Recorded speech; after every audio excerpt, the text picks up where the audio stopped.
2000 foot के ऊंचे radio tower पर दो लड़कियां क्लाइंबिंग करने जाती हैं और किसी कारण के वजह से वो दोनों वहीं फंस जाती हैं। अब ये यहाँ से कैसे निकलेंगी, आइए इस मूवी में देखते हैं। मूवी के स्टार्ट में हम एक कपल को देखते हैं जो पहाड़ों पर क्लाइंबिंग कर रहे थे। इसका नाम बेकी है, जो अपने हस्बैंड डैन और उनकी फ्रेंड हंटर के साथ पहाड़ों पर एडवेंचर के लिए आए थे। सिर्फ एक वायर के सहारे वो लोग क्लाइंबिंग कर रहे थे। डैन अपने हुक को होल में फंसाने के लिए उसमें हाथ डालता है, तभी एक बर्ड्स के बाहर निकलने की वजह से डैन की पकड़ छूट जाती है और वो हवा में लटक जाता है, जिसकी वजह से उसके हुक पर प्रेशर पड़ता है और वो लूज़ होने की वजह से डैन का सेफ्टी हुक निकल जाता है और डैन की वहीं पर मौत हो जाती है। बेकी को कुछ समझ नहीं आता और ये वो बर्दाश्त नहीं कर पाती। अब 51 वीक्स गुजर चुके हैं। बेकी को डैन के खोने का गम अभी तक है।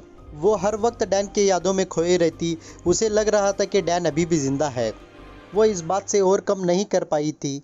बेकी के पिता भी उसे समझाने की कोशिश करते हैं, लेकिन बेकी भी अपनी पिता की बात को मानने को तैयार न थी। वो घर आकर सुसाइड करने का फैसला करती है। वो ऐसा करने ही वाली थी, तभी उसके फ्रेंड यानी हंटर का उसे कॉल आता है। हंटर भी बेकी को लगभग 1 साल बाद ही मिल रही थी। हंटर को देखकर बेकी खुश होती है। वो बेकी का मूड फ्रेश करने के लिए उसे फिर से एडवेंचर पर चलने को कहती है। वो उससे बंद पड़े एक रेडियो टावर का फ़ोटो दिखाकर कहती है कि हम इस पर क्लाइंबिंग करेंगे, जिससे हमारी पुरानी यादें ताज़ा होगी। बेकी को डैन के मरने का गम अभी तक था, तो वो उससे वहाँ पर जाने को मना करती है, क्योंकि क्लाइंबिंग करते समय ही डैन की जान चली गई थी। लेकिन अगले दिन जब वो सोकर उठती है, न जाने ऐसा क्या होता है कि वो अपना डिसीजन चेंज कर देती है।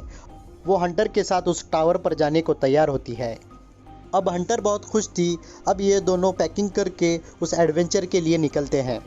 लंबे सफ़र के बाद जब रात होती है, तो उस रात को गुजारने के लिए वो एक होटल में रुकते हैं। वो टावर होटल से करीब में ही था, तो अगली सुबह वो जल्दी रेडी होकर वहाँ से निकलते हैं। हंटर जो कि एक व्लॉगर है, तो वो इस सफ़र को रिकॉर्ड करने लगती हैं। होटल से जस्ट निकलते वक्त ही उनका एक्सीडेंट होने से बचता है, जिससे बेकी थोड़ा घबरा जाती है, लेकिन हंटर फिर भी उस टावर की तरफ आगे बढ़ती है। टावर के करीब जाते ही वहां अंदर न जाने का साइन बोर्ड लगा हुआ था। गेट पर ताला लगा होने की वजह से वो अपनी कार वहीं पर छोड़ देती है और पैदल आगे बढ़ती है। थोड़ा आगे जाते ही वहां उन्हें ईगल्स दिखते हैं, जो एक जानवर को खा रहे थे, जिससे ये मालूम पड़ता है कि यहाँ कोई इंसान आते जाते न थे। हंटर उन ईगल्स और उस जानवर की पिक निकालती है और सोशल मीडिया पर अपलोड कर देती है। अब इस टावर के करीब जाने पर यह कितना ऊंचा और डरावना है, इस बात का पता देखकर ही चल रहा था। हंटर तो इस टावर पर चढ़ने के लिए एक्साइटेड थी, लेकिन बेकी की घबराहट अब बढ़ने लगी थी। वो हंटर से कहती है कि वो इस टावर पर नहीं चढ़ेगी, लेकिन हंटर उससे कहती है कि इतनी दूर हम आ चुके हैं। वो उसे मोटिवेट करके उस टावर पर चढ़ने के लिए तैयार करती है। अब दोनों इस बंद पड़े जंग लगे हुए टावर पर चढ़ने के लिए तैयार थे। अब दोनों ही ऊपर चढ़ने लगती हैं। थोड़ी ही दूर ऊपर जाने के बाद उन्हें महसूस होता है कि टावर हवा के कारण हिल रहा था।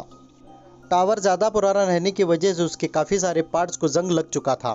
तभी ऊपर चढ़ते वक्त सीढ़ी की एक डंडी टूट जाती है और बेकी बहुत घबरा जाती है। इससे ये पता चलता है कि इस टावर पर बिल्कुल भी भरोसा नहीं किया जा सकता। दोनों बीच में पानी पीने के लिए ब्रेक लेती हैं। अभी तक इन्होंने 1000 फीट यानी इस टावर का आधा सफ़र तय कर लिया था, जो कि एक ईफिल टावर के बराबर है। यहाँ से देखने पर एक टाउन उन्हें एक टॉय सिटी जैसा दिख रहा था। वो जैसे जैसे ऊपर चढ़ रही थी, हवा का प्रेशर उन पर बढ़ता जा रहा था। वो दोनों जैसे तैसे उस टावर का 80% हिस्सा कंप्लीट करते हैं, लेकिन अभी बचे हुए 200 फीट उन्हें बाहर की सीढ़ियों से होते हुए टॉप पर जाना था। बेकी तो बहुत डरी हुई थी, लेकिन हंटर मज़े में और भी ऊपर जाना चाहती थी। उसे देखकर बेकी भी हिम्मत करके ऊपर चढ़ने लगती है। देखने में तो बहुत सिंपल दिख रहा था कि सिर्फ सीढ़ियाँ तो चढ़नी है, लेकिन अगर तुमने एक बार भी नीचे देख लिया तो ये किसी मौत से कम नहीं था। ये टावर इतना पुराना है कि इसकी नट बोल्ट्स भी अब ढीले पड़ चुके थे। थोड़ा सा और ऊपर चढ़ने के बाद उन्हें एक एंटीना क्रॉस कर कर वहाँ से जाना था। हंटर पहले उन एंटीनों के बीच में से निकल जाती है और बेकी भी उसके पीछे पीछे ऊपर चढ़ने लगती है। मंजिल को करीब आता देख हंटर मस्ती में उस सीढ़ी को ज़ोर से हिलाने लगती है, जिसकी वजह से उस सीढ़ी का नट बोल्ट लूज़ होकर नीचे गिर जाता है। जब बेकी भी ऊपर चढ़ती है तो दूसरा भी बोल्ट निकल कर नीचे गिर चुका था और इस बात का इन दोनों को अंदाज़ा न था। यहाँ पर पहुँचने के बाद अब बेकी का भी डर ख़त्म हो चुका था और ये दोनों सेलिब्रेट करने लगती हैं। अपने व्लॉग के लिए हंटर उसे रिकॉर्ड करने लगती है। लेकिन हद तो तब होती है जब वो इस व्लॉग को रिस्की बनाने के लिए एक हाथ से लटक कर उसे रिकॉर्ड करने लगती है। हंटर जब ऐसा कर लेती है तो वह बेकी को भी ऐसा करने को कहती है। बेकी डरते डरते उस शॉट को कंप्लीट करके जैसे तैसे ऊपर आती है। अब थोड़ी देर वहाँ रुकने के बाद वो वहाँ से निकलने के लिए अपना सामान पैक करती हैं और सेफ्टी वायर लगाकर बेकी पहले नीचे उतरने लगती हैं। लेकिन कौन सी भी जगह ऊपर चढ़ने से ज़्यादा नीचे उतरने का खतरा रहता है। बेकी जैसे ही अपना पैर उस सीढ़ी पर रखती है, उस सीढ़ी पर नटबोल्ट न लगे रहने की वजह से वो अपने बेस से निकल जाती है, जिसके बाद एक एक करके सारी सीढ़ियाँ उखड़ने लगती हैं और बेकी हवा में उस वायर के ज़रिए लटक जाती है। उस रस्सी से हंटर भी बंधी थी। हंटर जैसे तैसे अपने आप को संभाल लेती है और वो अपने रस्सी को उस पुल में फंसा देती है ताकि बेकी नीचे ना गिरे, और अपनी पूरी ताकत लगाकर वो बेकी को ऊपर खींचने लगती है। बेकी जैसी तैसे ऊपर आती है। अब दोनों बच तो गई हैं, लेकिन यहाँ से अब वो कैसे निकल पाएंगी, क्योंकि ये टावर इतना ऊंचा था कि उनकी आवाज़ भी नीचे तक नहीं पहुँच पाती और इतना ऊंचाई रहने की वजह से उनके मोबाइल में नेटवर्क नहीं था। ये देखकर अब वो बहुत निराश थीं। पास में उन्हें एक इमरजेंसी बॉक्स मिलता है जिसमें एक दूरबीन और एक फ्लैश गन उन्हें मिलती है। अब जैसा कि बेकी नीचे लटक गई थी तो उसका बैग नीचे गिरकर उस एंटीना पर अटक गया होता है, जिसमें पीने का पानी और वो ड्रोन कैमरा और बाकी चीज़ें थी। इसी बीच बेकी को चोट भी लगी थी। वो कपड़े से खून को रोकने की कोशिश करती है। हंटर यहाँ पर एक आइडिया लगाती है जिससे फ़ोन को रस्सी से लटका कर नीचे छोड़ दिया जाए तो शायद उन्हें नेटवर्क आ जाए, लेकिन फिर भी नेटवर्क नहीं आता। अब वो अपने फ़ोन को नीचे फेंकने वाली थी। फ़ोन ना टूटे इसलिए वो अपने जूते में फ़ोन को डालकर उसमें ढेर सारे कपड़े भर देती है और अपने फ़ोन में उस जगह का लोकेशन और मैसेज टाइप करके नीचे फेंक देती है। अब फ़ोन तो वो नीचे फेंक देती है। अब इसके बाद में इंतज़ार करने के अलावा उनके पास और कोई रास्ता भी नहीं है। अब कुछ देर बाद उस टावर की कुछ दूरी पर उन्हें एक आदमी दिखता है। उससे हेल्प मांगने के लिए दोनों चिल्लाती हैं, लेकिन उसका कुछ भी फ़ायदा यहाँ पर नहीं होता।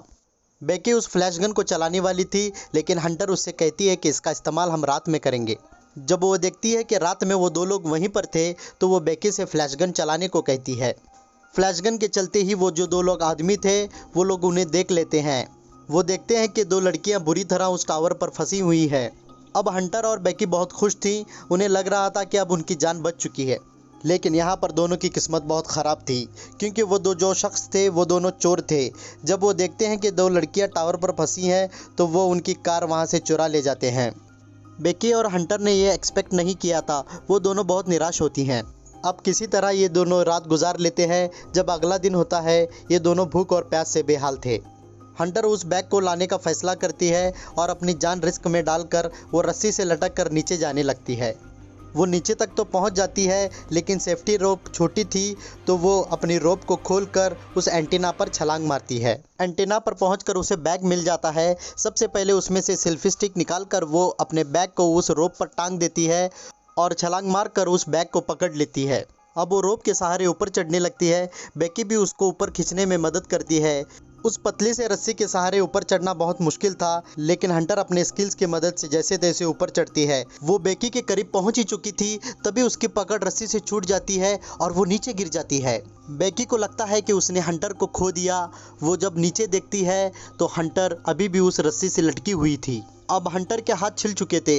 रस्सी से ऊपर चढ़ना अब उसके लिए मुश्किल था। तभी बेकी उसे ज़ोर से ऊपर खींचने लगती है और फाइनली वो उसे ऊपर खींच लेती है। सबसे पहले वो बैग से पानी निकालकर पीती है और फिर अपना ड्रोन निकालकर उसमें एक हेल्प नोट लिखकर वो ड्रोन को उड़ाने लगती है।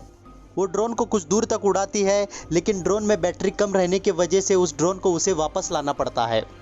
अब ये रात बेकी के लिए बहुत डरावनी थी। उसे काफ़ी सारे नाइटमेयर्स भी आते हैं। जैसे तैसे वो इस रात को गुजार लेती है। अगली सुबह हंटर बेकी को कहती है कि तुम्हें ऊपर चढ़कर जो फ्लैशलाइट है उसे अपने ड्रोन को चार्ज करना होगा। वो बेकी को मोटिवेट करती है। बेकी बहुत स्ट्रगल के बाद ऊपर चढ़ने लगती है, क्योंकि वो पाइप गोल रहने की वजह से काफ़ी बार उसका हाथ फिसल रहा था और यहाँ से नीचे देख पाना किसी के बस की बात नहीं थी।